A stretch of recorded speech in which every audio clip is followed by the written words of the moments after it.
¿Te ofende o sensibiliza algo de lo que se diga en este podcast? Culpa a Dios por crear todo lo que te ofende o sensibiliza. A su vez, te invito a redireccionar tu atención a contenidos más para ti, como La Rosa de Guadalupe, La Casa de Papel o El Canal del Pan. Si por otro lado, vienes con curiosidad, sed de entretenimiento, oír tráfico aleatorio y conocimiento psicodélico, te doy una abrumadora bienvenida. Ponte tus audífonos y sé partícipe de la genialidad.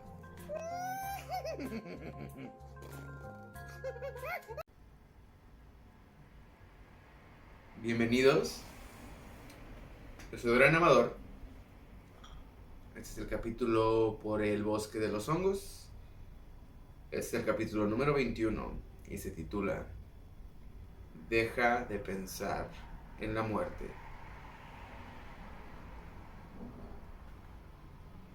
Tenía una mano junto con otras 3 sobre el visor triangular en el tablero de una ouija.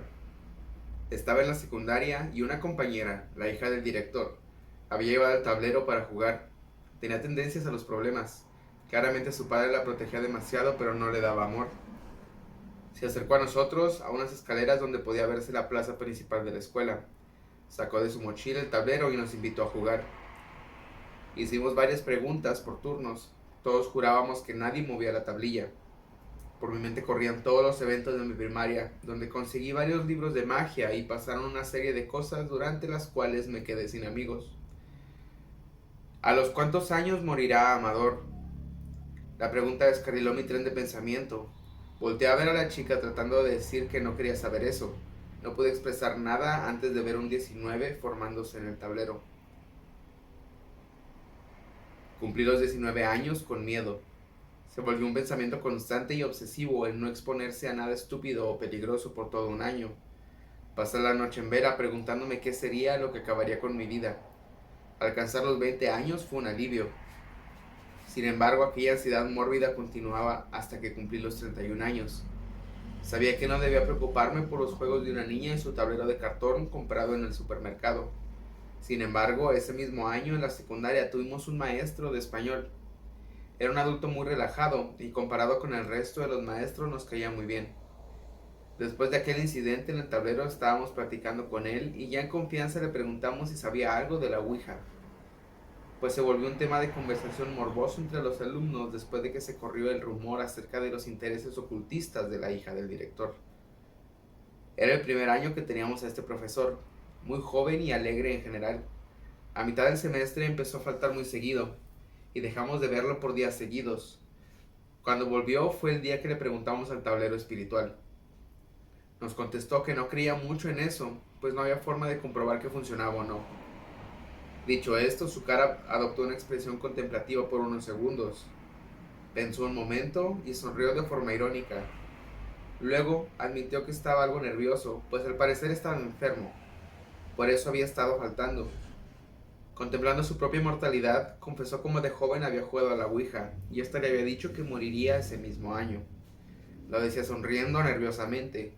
Acto seguido comenzó a decirnos que nos quedaban 10 minutos para terminar el trabajo. No tenía más de 30 años. Su clase siempre era divertida. No nos ignoraba como la mayoría de los profesores y siempre era amable con todos. Empezó a faltar más. Dejamos de verlo un mes entero. Volvió un día para no perder su empleo. Se veía pálido y más delgado que antes. En noviembre, antes de las vacaciones, nos enteramos que había fallecido.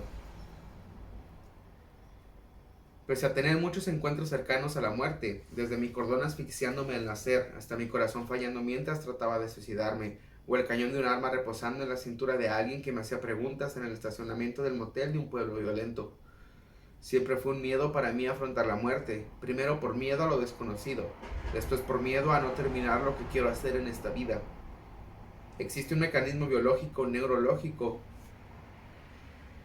que está encargado de distraernos si pensamos en nuestra propia muerte, como un seguro biológico de conservación que te aleja del botón de autodestrucción, impidiéndonos indagar demasiado en este tema o volviéndolo un tabú inconsciente y personal. E incluso cuando eres un suicida, el miedo a la muerte permanece, solo es opacado por la frustración que causa la vida. Siempre tuve muchos sueños y mi mentalidad infantil siempre soñaba en grande, pero obtenía una realidad carente de magia o sentimiento.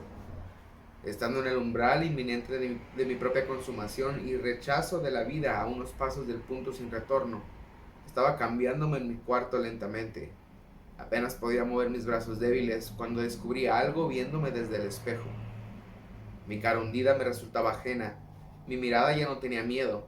Sentí mi cuerpo, débil y flaco. Por primera vez había superado mis propias expectativas. Aún sentía la frustración que me llevó a decidir el fin. Todo seguía ahí, excepto el miedo. Tomé una pausa para procesar esta epifanía.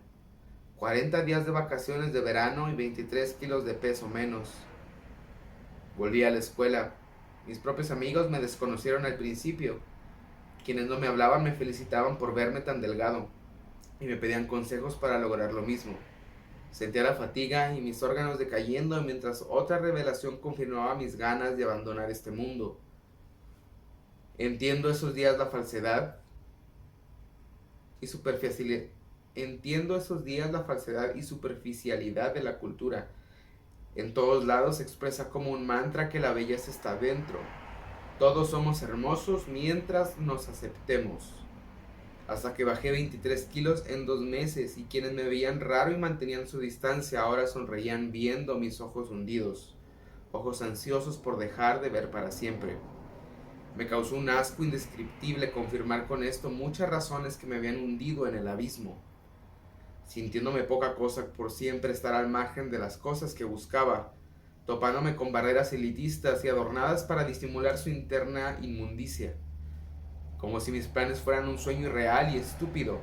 Eres invisible hasta que tienes algo que todos admiran. No importa lo que hayas tenido que hacer para conseguirlo o que sea un síntoma de una vida convulsa y tormentosa. Sin ser aceptado en el amor, los trabajos, ni los círculos sociales, pensando que era por ser feo y gordo, me refugié en mi interior lejos de sus valores volátiles y absurdismo social, buscando en la colección de habilidades e inteligencia la clave para poder por fin encajar, tener un descanso donde por fin pueda ser aceptado o una realidad que me permitiera cumplir mis sueños, tener un destino diferente al que me obligaba a partir de este mundo. Todos dicen que estás bien y es culpa de otros no aceptarte, pero la realidad es otra.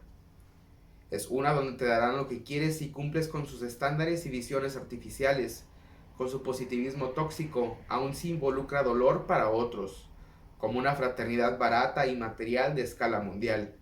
Incluso si se hace mal, está justificado por estar dentro de lo normalmente aceptado mientras te quieras a ti mismo. La ira que ocasionaron esos días de vuelta a la universidad fue un fuego que me distrajo de mi propia fantasía suicida. Abrí los ojos al mundo, un mundo que le vale verga el individuo, un mundo que es como es, no como debería ser, un mundo que puede ver los ojos de un moribundo y preguntar cosas sobre dieta, un mundo donde no importa qué seas o hagas, siempre y cuando aparentes ser lo que otros buscan. Un mundo que maquilla su verdad con el estándar humano incluso si esto involucra ir en contra de sí mismos. Viéndome en ese mismo espejo cuando volví a casa, tuve un diálogo interno con mi demonio personal. La muerte siempre será una opción cercana y definitiva. Páusalo y usa esa ira como aprendizaje y energía para hacer lo más fantástico y real que se te ocurra. Decidí esos días entregarme a la vida. Tenía los ojos abiertos y solo me quedaba el miedo natural a la muerte. Cualquier otro temor se había desvanecido en mi interior por subir al eterno viaje en la balsa de la muerte. Quise poner a prueba mi nuevo conocimiento esperando fracasar, refutando todas mis teorías y así conservar algo de fe en el mundo y la humanidad. Pensé en mis sueños más improbables y difíciles, fantasías irreales o infantiles. Quería ir a París y colgarme de una de las torres de Notre Dame como un maldito Quasimodo. Era un sueño que tuve cuando vi el jorobado de Notre Dame siendo niño. Para mí el eco de viajar a Francia era un sueño inalcanzable, pero ya no tenía miedo, y si fracasaba en aquella misión la muerte estaría esperando. Ella no tiene prisa, pero sí puntería. Comencé a vivir solo como parte de este nuevo abandono psicótico hacia la vida y el éxtasis. Usé todos mis recursos mentales y físicos para iniciar la aventura, trabajando y ahorrando todo lo que podía.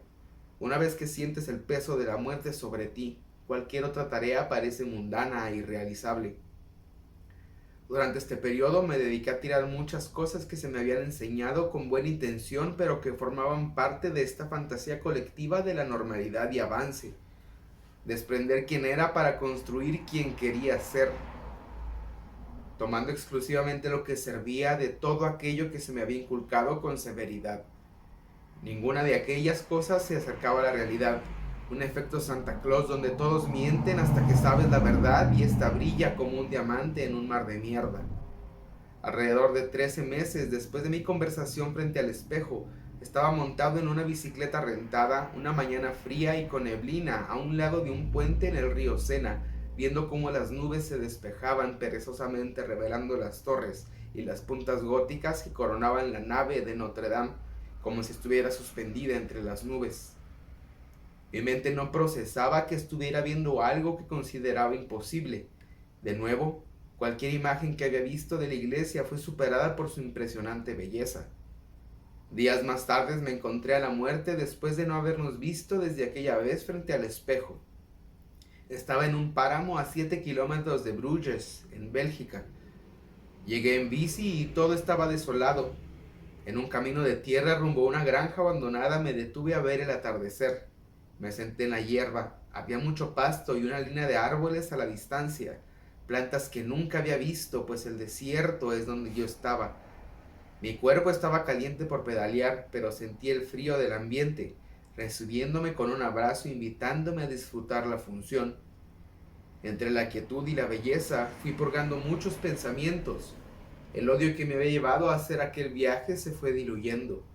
Fue parte del combustible que me había llevado hasta ahí. Decepcionado de una realidad, creé la mía y diseñé una nueva personalidad. Sentí la súbita sensación de distancia. Estaba muy lejos de todo lo que conocía, de todos, sumergido en una calma inconmensurable. Sentí tristeza, añoranza, júbilo, un deseo de morir unido a un deseo de vivir que siempre en ese punto, un deseo de vivir para siempre en ese punto. Esto brotó de mi pecho hasta salir dejándome más ligero, con una paz descomunal habitando ese espacio. Entré en un estado alterado por todos los estímulos tan diferentes al lugar de donde venía. Acostumbrado al desierto, el clima árido, seco y un sol inclemente contrastaban con el bosque húmedo y fértil que sentía bajo mis pies. El olor a vegetación y rocío, mi percepción autoconsciente se desvaneció, como si hubieran desconectado todo menos mi respiración lenta y profunda, dando paso a una idea que tomó una forma casi corpórea. Sentía ese espectro de la muerte a mi izquierda, mientras una pregunta ajena navegaba las calmadas aguas de mi interior. ¿Nos vamos? Era una pregunta adjunta a esa presencia sentada a mi siniestra. Mis ojos seguían clavados en el atardecer.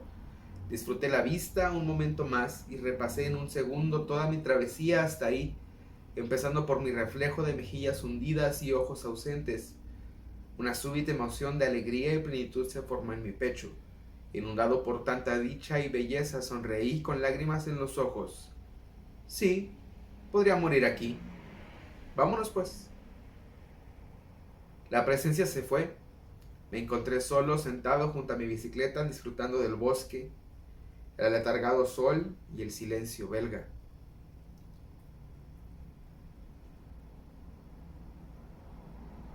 La muerte se volvió una visitante consciente, constante, buscando siempre renovar mi amor por la vida.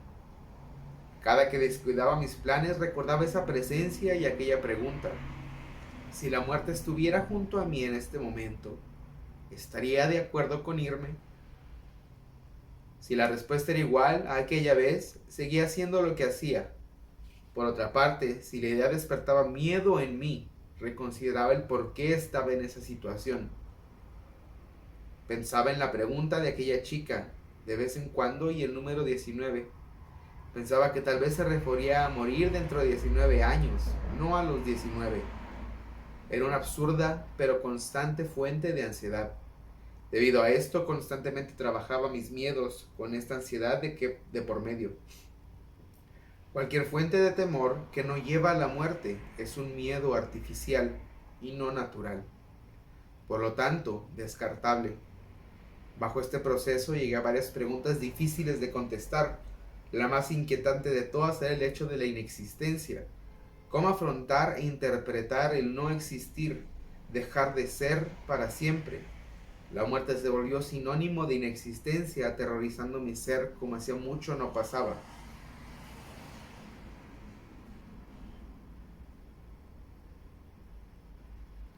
La vida después de la muerte es un misterio morboso e incomparable. No podemos estar seguros de nada al respecto. Cielo, infierno, reencarnación, elevación consciente, despertar real, sublimación del alma, teorías de lo inefable comparables con nada más en este mundo. Si bien encuentro fascinación en fantasear constantemente con esto, es lo mismo que estar en redes sociales por horas. Puede ser medianamente entretenido, pero al final no sirve para nada práctico. Todas las teorías fluyen de filosofías y religiones que tratan de abarcar lo tangible y explicarlo desde su propio prisma perceptivo. Si quitamos el anexo de lo que hay después de la muerte, todas tienen un mensaje parecido. Un crecer interno que puede proyectarse incluso después de la vida a través de las prácticas y ritos, procesos concientizantes. No puedo comprobar lo que hay después de la muerte hasta pasar por ella, pero puedo usar partes de cada ideología forjando una propia con aquello que sí me serviría en vida y eventualmente en postmuerte, al menos en teoría. Cómo ir tomando palabras, expresiones y reglas de muchos idiomas para crear un lenguaje propio. Así he explorado muchas corrientes, buscar los patrones en común y su parte real, comprobable. Descifrar todas estas alegorías detrás del cual yace verdadero conocimiento pragmático utilizable en todas las realidades. El ocultismo trata de traspasar las barreras de lo real y darse cuenta que solo vemos el escenario de un teatro lleno de tramoyas, coreografías, actores propios, ajenos y cosas que no sabemos para qué sirven. Poco a poco mueves un poco aquí, destruyes un poco acá. Recuerdas como uno de tus actores movió algo sin querer hace años. Todo va teniendo sentido. El escenario es un caos al que el público está acostumbrado, pero funciona a partir de un orden al que todos pueden acceder. Toma tiempo, energía y conocimiento fuera del espectáculo. También hay mucha gente queriendo operar y compartir el show. Muchas partes y herramientas descuidadas que nadie usa por tener menos impacto o cosas que no están de moda. La magia es el mecanismo a través del cual generas algo en el escenario. La electricidad de los reflectores, la habilidad de los actores, las cuerdas de las cortinas. Es poder descifrar entre los escritos para qué sirve cada cosa y usarlo o adentrarse a oscuras e ir probando aquello que funciona por instinto. Ya sea a través de rituales, maestros o entendimiento inherente del objetivo es el mismo. Inherente el objetivo es el mismo. Entender que puedes elegir, no ser espectador, no seguir un guión ajeno solo porque ya está escrito. Hay más allá de lo que vemos. Morir es solo salir del edificio. Todo lo que puedes interpretar fuera será basado en el espectáculo dentro. Después de trabajar en otros aspectos de mi vida, e ir diseccionando los finos hilos de la psilocibina, así como los límites del inconsciente y el yo tal cual, esta vez los consumí con una sola intención. No quería una ceremonia muy profunda, pero nunca los tomo sin una intención clara. La experiencia es abrumadoramente hermosa, pero no quiero que sea la razón para hacerlo. Para divertirse existen muchas cosas. Si bien ninguna se compara con los hongos, tomarlos debe ser como la muerte, un abandono total a la incógnita, y descubrir la magia estando a merced de la misma para aprender, no para evitar la realidad. Quería saber qué es la inexistencia. Quería poder deshacer mi ansiedad ante esta incógnita, aprender a través del portal de la hiperconciencia hacia un lugar donde todo se sabe y todo ya pasó.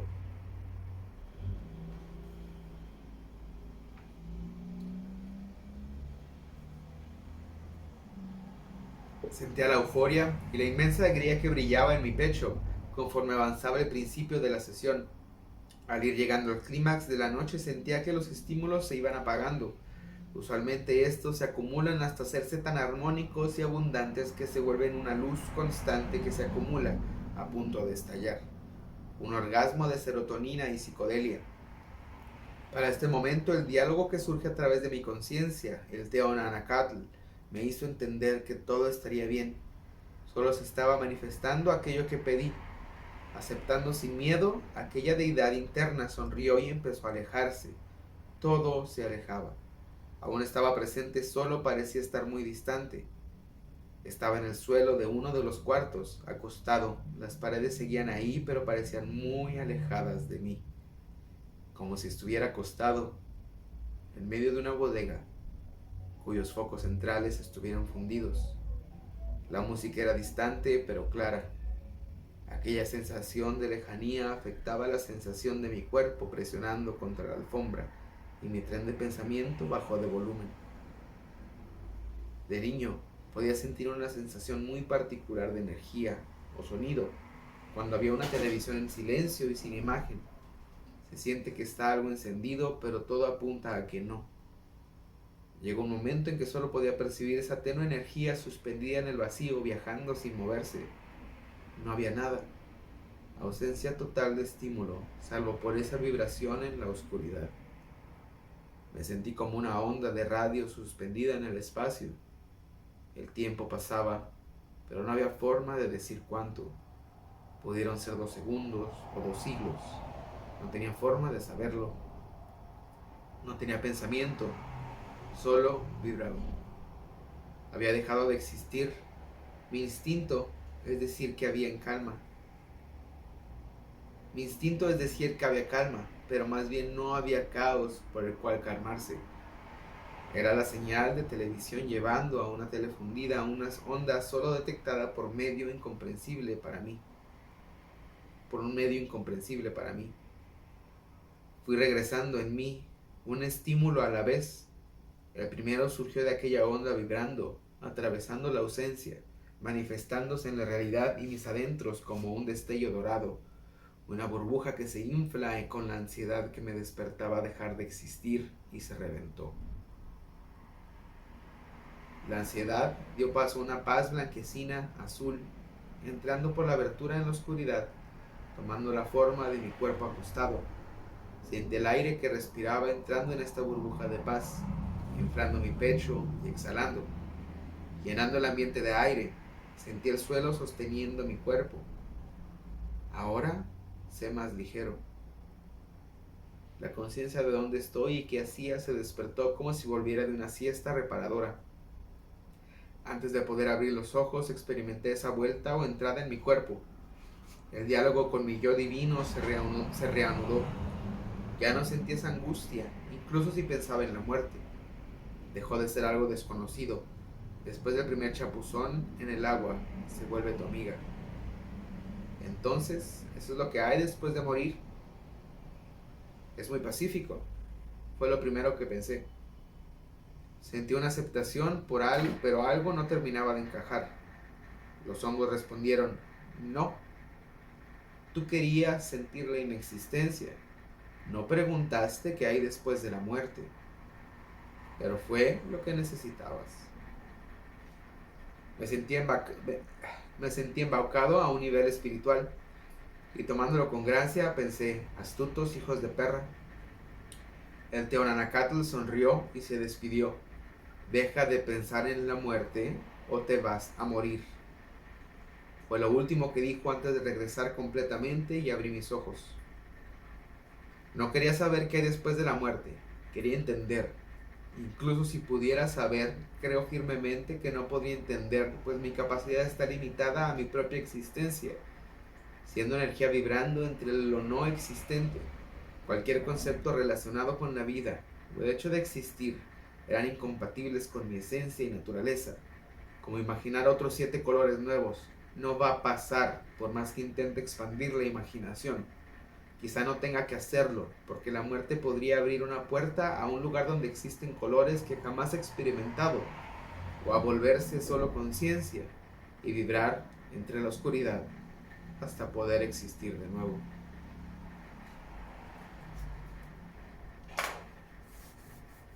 El concepto de la muerte ha sido una especie de fascinación para mí porque es la pregunta más grande, ¿no? Al menos para mí. Y es algo que todos vamos a experimentar en común. Todo lo que está vivo va a experimentar esto. Y sigue siendo un tabú. Entonces es muy raro como algo tan común se vuelve una discusión tan grande. Incluso se involucran muchas emociones. No puedes hablar de la muerte o del suicidio en frente de ciertas personas porque se empiezan como que es como que este mecanismo que tenemos que nos mantiene lejos del pensamiento de nuestra propia muerte, las aleja de este tipo de conversaciones, es como hablar del cáncer un poco. La gente piensa que si lo pronuncias, va a pasar y te va a saltar en la cara. Y la verdad, siento que eso limita mucho las conversaciones que se pueden tener, que no solo aplican al hecho mórbido de hablar de la muerte. No es que me llame la atención la muerte como un gusto, como, quiero que todo se muera. No, es todo se va a morir. Entonces puedes entender mucha parte de la vida a través del concepto de que se va a acabar. Y al menos para mí ha sido más bien un filtro muy grande en el que yo he podido ver lo que realmente es real o no. Si bien me emborracho a veces, si bien fumo mucha marihuana, esto no es para escapar de la realidad, es porque son cosas que me relajan. No tengo que escapar de la realidad porque yo entiendo dónde empiezan ciertas fantasías y dónde empieza el mundo real.